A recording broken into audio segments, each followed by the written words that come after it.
Hello everyone and welcome to the channel. I'm Emmanuel, I'm an airline pilot and a member of the PMDG 777 beta team. The first update for the 777-300ER has just been released by PMDG and is available for download through the PMDG Operations Center. As always, you gotta close your simulator first and then you can update the aircraft through the Ops Center, and thereafter you can start your sim and enjoy flying the PMDG 777 again. Now, what exactly is new then? Well, pretty much all the developers have been hard at work trying to improve the aircraft. Now, before we go into any of the actual releases, let's just take a quick moment here to appreciate that it's only been 4 days since the initial release. So, I'm sure that many of you have reported some of their findings, and just believe me that all of these are under investigation, but within 4 days you can't fix everything. So, the effort has really been focused on some of the more important stuff there. Now, let's go ahead and have a look into some of the stuff that is actually inside the update. So, we'll start with some of the freezes that some of you guys have had. So, the WASM code locking up is something that's really gotten quite a bit worse with Sim Update 15, and is something that PMDG is closely working with Asobo to working out. Now, while not all the lockups could be fixed within 4 days, they did fix quite a couple of them. And for example, using the clear button in the CDU too quickly while a flight plan uplink has been taking place is one of those things that have been fixed over here. Now, quite a couple other lockups have also been fixed, especially in relation to uplinking data into the FMC, so that's quite some good news for many of you. Now, talk about uplinking.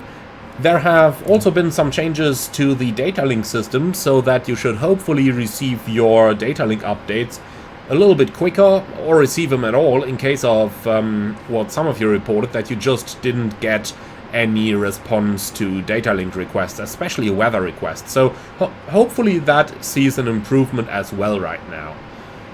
A couple of others of you have also had some problems with the aircraft's parking brake system, especially when using it in the simple mode, where the brake could basically not be released once set, and some of you had to have brake pedals in order to get the brakes working again. So the parking brake logic and the stuck brake should hopefully be solved with this update. Going further then, let's have a look into some of the stuff that the modelers have done. And there's a few things that I want to point out here. We're going to start in the virtual cockpit of the aircraft. So, a couple of you have correctly reported that the shape of the buttons on the mode control panel was incorrect. Now, that's been worked on, and that should be quite a bit better right now. You can easily see how they have seen some updates over here and how they look quite a bit better right now. But it's not only the mode control panel, but what I noticed that many of you did not notice is that the shape of the two knobs that are selecting the range and the mode of the navigation display were also a little bit too wide, and their shape has been corrected as well now. So this is also looking quite a bit better now than it used to, and the buttons on the MCP have also seen an improvement. There is not only updates on the inside of the aircraft though, there's also updates on the outside of the aircraft. So for that we just gotta put our protective hearing on, and then we can just walk up the plane a little bit. And what you will notice is that the position of the brake wear indicator pins on the landing gear has been changed. So you can see that they are now located on the upper part of the assembly compared to the lower part where they previously used to be. This is an update with the current version and reflects the real aircraft, so I'm not exactly sure. Something caused a hiccup that caused them to show up one row too low, to call it like that. But now you can easily access them on all three parts of the landing gear. So got them in the back, got them in the middle over here, and you also got them in the front over here now. So those have been adjusted here as well. Now, that much about some of the visual updates. There is more stuff in there. There's also some more minor stuff going on. Now, I have a feeling from looking at the back of the engine that the fan blades might be windmilling right now. And indeed they are. But some changes to the fan blades have been made as well there. Now, as mentioned earlier, in those 4 days that they had since the original release now, you cannot possibly fix all the issues that have been reported. So if your personal issue is not among the items that have been updated yet, don't worry about that. It's probably still there on the list. They are investigating all the issues going on, and as a beta tester I have already flown test versions of the aircraft that are being improved on. One of those is the release that you are seeing at the moment. So they are actively working on the aircraft. Now, some of you have been asking, so how are things going to go forward then, and what's going to happen now? And for this, I think it's best if we just quote Robert Randazzo from the original topic that he posted on the forums. So, quote, "As I mentioned early in the week, release of a product at PMDG is really just the beginning of a long journey in the software's lifecycle. We anticipate for the next month or so we will see weekly or twice a week updates to continue squashing bugs, increasing stability and increasing performance. What gets addressed and what order it gets addressed is not a science, but is really done with an eye toward effort and reward for improved stability, performance and operation of the software, in that order.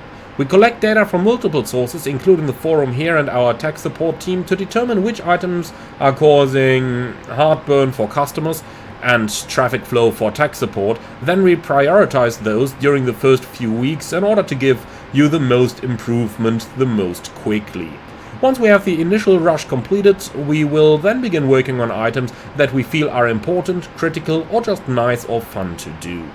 Quote end. So this is pretty much what Rob says about what's going to happen going forward. A couple of you have also been asking about the Marketplace release, and I just want to point out at this point again that Marketplace is going to come, well, hopefully soon, but Marketplace just takes time to update the product. It can be like 2 or 3 weeks for an update to actually go live in Marketplace. And especially towards the beginning of a product lifecycle, PMDG wants to have the ability to do updates quickly like they did now. 4 days after release, we're already seeing the first update. I think that's really, really good, as it shows the dedication of the developers to the development of the aircraft. But something like that just would not be possible in Marketplace. So my personal guesstimation, and that's really just my personal feeling here, is that we are going to start seeing the aircraft on Marketplace once the rate of updates directly from PMDG is going to slow down. Now, when that is going to be, well, the more reports you guys make, the more input you give, the more data the team has available to work on, and therefore hopefully the quicker they are going to be able to solve certain things. So, personally, I'm really encouraging everyone, if you do have a problem, be sure to post it on the PMDG forums, or if it's something technical, go to the technical support, so that data can be gathered quickly and so that your issues come to the attention of the developers. I did once again see a little trend that people started to post issues all over the internet, but not really in those places where the developers would look. So, if you want to report something to PMDG, use support.pmdg.com or post in the PMDG forums, because those are the places that the developers actively check, and those are the places where they can gather data.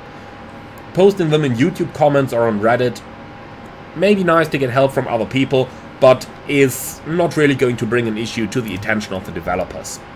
And with that, all I can say is thank you very much for watching. I hope that you found this one interesting. I hope that you are enjoying the 777. Be sure to leave me your personal impression of the 777 in the comments below. But remember, for issues and anything the developers should see, put it in the PMDG forums. Thank you very much for watching, everyone. I hope you found this one interesting. Now, if you really want to learn how to fly the 777 professionally, be sure to have a look at my ultimate 777 guide. More on that in the video description below. For now, thanks for watching. As always, like, comment and subscribe if you're up for more. And I'm really looking forward to see you all in the virtual skies in the 777 and to see you on the next video. Thank you very much, and I wish you all a wonderful morning, evening, afternoon, whatever it is where you are currently watching this.